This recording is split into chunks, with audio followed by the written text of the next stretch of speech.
Hello বন্ধুরা, good evening. তোমরা সবাই কি করছো? এই দেখো, আজ আমি সকাল সকাল দেখো আজকে শুধু কাপড়টা ছেড়েছি আর আমি রান্নাঘরে সিধা। তারপরে দেখো এখন আমি রান্না করছি কচু দিয়ে মাছের ঝোল, আর এখানে দেখো কচু শাক আর ডাল ভাত একদম। এর জন্য আজকে ফটাফট রান্না করে, তারপর অনেক কাপড় আছে, এর জন্য ভাবলাম যে না, আগে আমি রান্নাটা করে নিই, তারপরে গিয়ে কাপড় চেঞ্জ করে নিচ্ছি, বাসি কাপড় চেঞ্জ করে তারপরে তারপরে রান্না বান্না করবো। আর পরে আমি অনেক কাপড় আছে, ওগুলো ধুতে হবে। এই জন্য হচ্ছে সকাল সকাল স্নান করে আবার 2-3 বার স্নান করলে আমার এমনি ঠান্ডার প্রবলেম, তো তারপরে দেখুন আমি শ্বাসই নিতে পারতেছি না।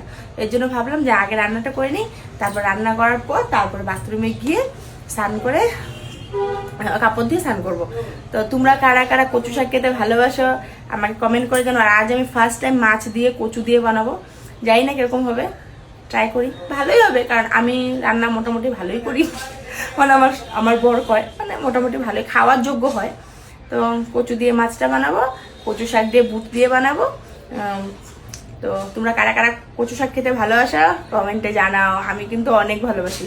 আমি ইলিশ মাছের মাথা দিয়ে বেশি ভালো পাই, কিন্তু যেহেতু ইলিশ মাছ ও বললো যে না এত গরমে ইলিশ মাছ আসছে, না ইলিশ মাছের মাথা তো এমনি দিব না, কারণ ইলিশ মাছটা পুরাই গোটা কিনতে লাগবো। তো ওর পাপা করলো, গুনগুনের বাবা, যে না এত গরমে আমি ইলিশ মাছ আজকে আনুন না, তুমি এই মাছই বানায় দাও।